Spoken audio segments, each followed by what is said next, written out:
to board business.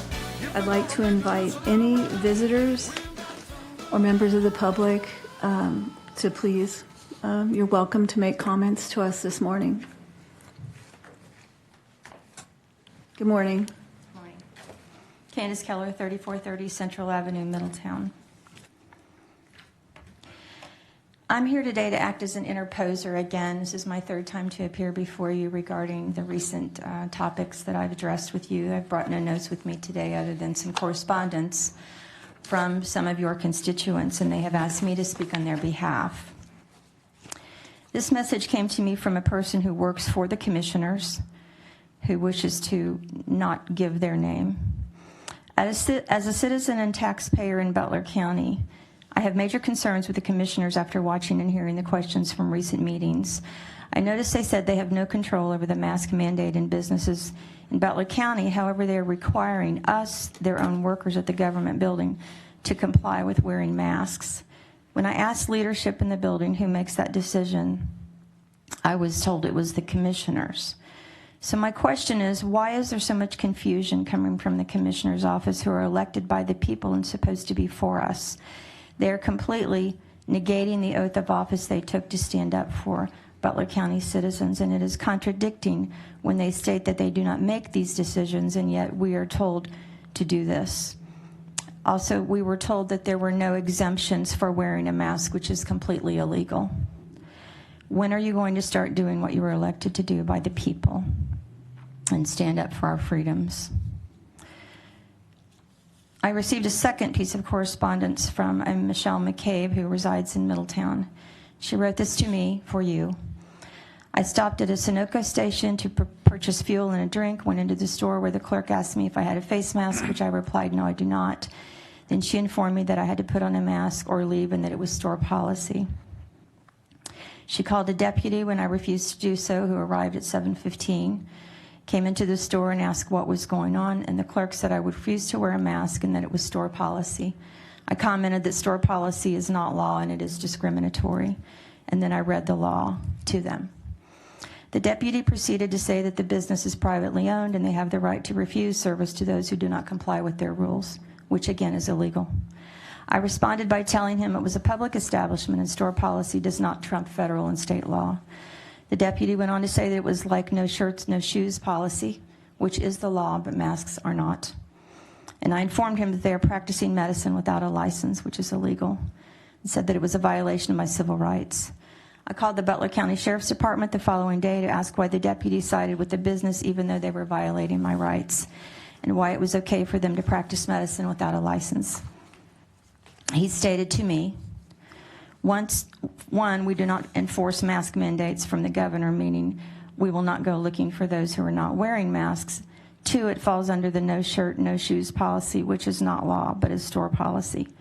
That is their right to implement masks if they choose to. It does not violate civil rights. In this conversation, I said that anyone that says you need to wear a mask is practicing medicine without a license, and he emphasized the no shirt, no shoes policy. End of quote. This, of course, is inaccurate since no shoes, no shirt is law. Masks are not. In essence, I was bullied by the store clerk, the establishment, and the deputy that reported to the incident. The deputy took an oath to uphold the law, and he failed to do so. She goes on down to say, you as the commissioners have the ability to ignore legal mandates, and you have not done so, and I want to know why you're not doing your job. I brought to you the last time I was here an ordinance I wrote for you, and I have heard nothing about it. I've not heard whether you've adopted it or even read it or reviewed it. This is something that has been done in a number of other counties, and it is within your capacity to do so. What I just heard Administrator Boyko say is that effective June 2nd, there will be questions asked of employees here regarding vaccinations, whether they've been vaccinated or not.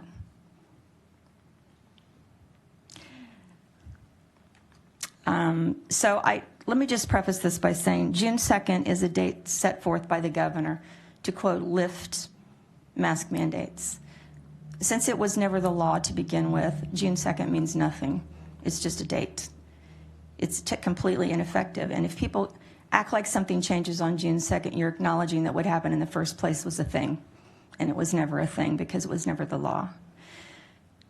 I know all of you quite well, you three commissioners, and we are not trying to be difficult with you. You know what the people of Butler County have suffered. You have also likewise done so. We are not asking you to do anything outside the realm of authority that you do have. We will continue to come every week and ask you to help us stop people from bullying us, from invading our personal privacy. You cannot ask a person if they've been vaccinated. It's the same thing as asking me if I'm pregnant, if I have AIDS, if I have an STD, if I have hepatitis A. Those are all illegal, and those are all communicable diseases. A person's personal liberty includes wearing what they want or do not want, being vaccinated or not being vaccinated. We have a right to privacy in this country that we were not given. We were born with it. We were born with it. A right to privacy.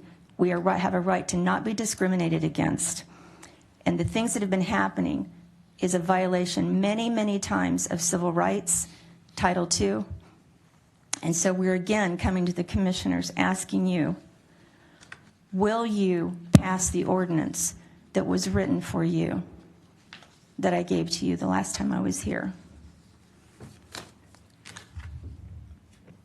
Thank you very much. We appreciate your comments. Thank you. One more thing. This thing of not answering questions, each of you makes $95,000 a year. You make $40 a minute, and you give me 3 minutes to talk, all of you. Blowing us off and failing to answer our questions is answering our question. Failure to act is answering our question. You're saying no to us. Thank you. And being dismissive and rude and ignoring what we're asking you to do, first of all, is not what you do to constituents.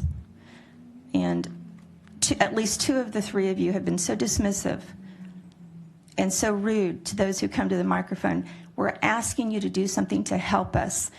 While you've been continuing to get paid, there are people in this audience who have lost their businesses, they're losing their homes and their livelihoods. We're coming to you out of desperation, and we're asking you to act. And this thing of telling us to thank you, sit down, Commissioner Carpenter, this is not the asylum, and you're not Nurse Ratched. No, but we do have a 2-minute limit. That's and your we rule. have That's invited, your rule. Yes. That's your rule. But at $95,000 a year, you can answer this question. And these are our chambers. And that is our rule in these chambers. And these people hired you. Thank you.